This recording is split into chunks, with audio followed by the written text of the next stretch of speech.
Welcome back to Extra Dirt, the podcast designed to help you and your life group put down deeper roots relationally and spiritually. As Brett talked about this parable this week, we hope you were picking up really this idea that there are a couple ways in which God relates to us. On the one hand, we are commended simply for our response to his command. We are, if we are as good servants, if we respond to him and we say, "Yes, Lord, I will do what you say," then that alone is enough to merit commendation. We have two servants who performed with varying levels of success, if you will, in their investments and their work while the master was gone, but both of them received this commendation. Hey, good job, well done. The only one who was not commended was the guy who just blew off the command, who said, "Nah, I'm too lazy to do anything for my master. I'm just going to sort of play it safe." And so on that note, then, we want you and not to lose sight of the fact that when God calls us to obedience, he's not, grading our performance saying, "Well, I think you made the cut," or "I didn't think you made the cut." He's really looking at the nature of our heart. Are we willing then to step in and walk in obedience according to his character? Or are we just going to look at God and say, "No, thanks"? And based on that decision, yay or nay, we receive commendation or not.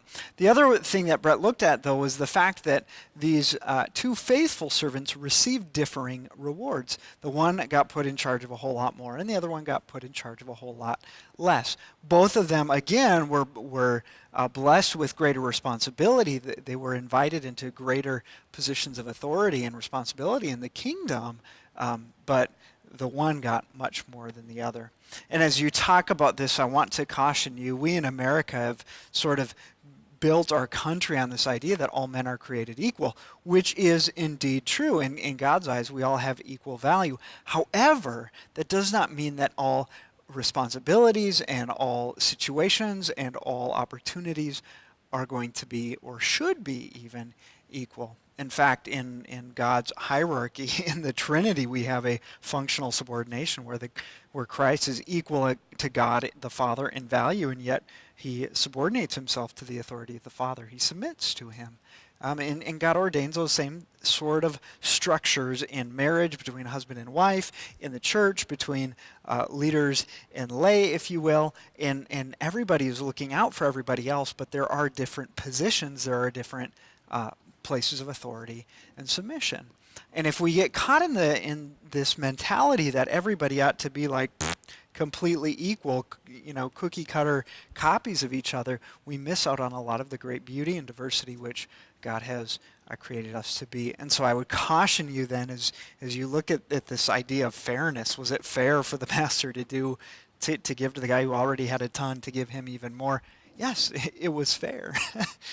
Maybe not in our definition of the word, but it was indeed fair. It was his authority, it was his position, his place to do that, and so doing so was right.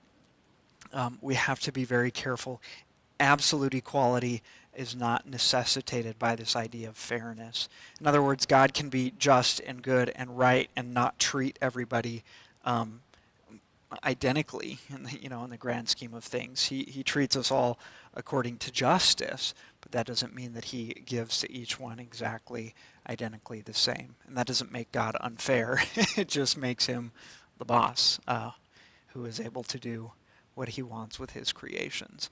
So if we fall into this idea that any inequality whatsoever, whether it's positional or financial or gender related, no matter what kind of inequality, if we fall into the trap of thinking that is a bad thing, that's a terrible thing, it's unfair and we got to get rid of it, then we miss out on who God is, and we breed in ourselves this arena where we can fall into dissatisfaction with God's plan.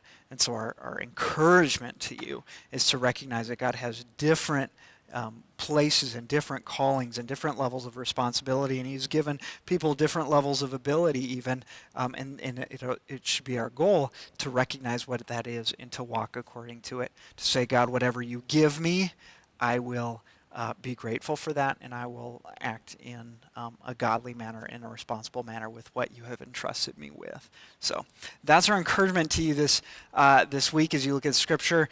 Justice does not, necessitate absolute equality. God has created differences, and this is a good thing.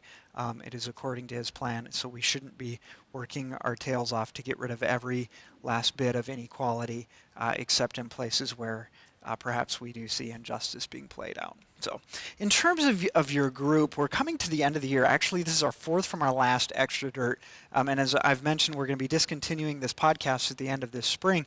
And so I want to encourage you with your group. Now, you've just got a few weeks left before we break for the summer. I want to encourage you to look to that end and to start making plans. I would say, hey, it's good if you tell everybody your group is ending, period. And if they want out, that's great. If you're going to start it back up in the summer with another study, or in the fall with a different study, then let people know that and invite them to be a part of it.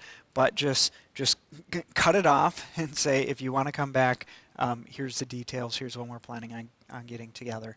And you might want to work out some of those details with whoever's hosting and leading, or it could be your entire group just wants to sit down and say, hey, what's our plans for the summer? What are we going to do? But a nice break and at least taking a couple weeks off is healthy. It's good for your group. And that's really because even though we're creatures of habit, even though we find comfort and we find sanity and we find order and we're able to cope best with life a lot of times when we have a set rhythm, when we have something that repeats again and again and again, it also can get very monotonous. And it doesn't take much of a lapse or much of a break from that for us stepping outside of it to see what the value was and to be excited to get back into it.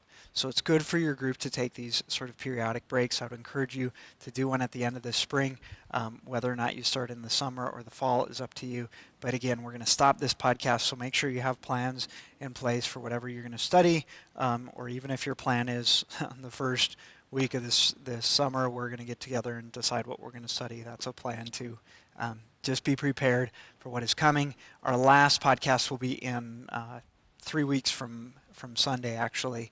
It will be the first week in May, and then on graduation Sunday, Pastor Michael preaches, and he'll be out of the book of Luke. And so we're done here. It's been good being with you. I look forward to being here with you the next couple of weeks, and I will pray and trust that God blesses you richly this week as you get back into his word.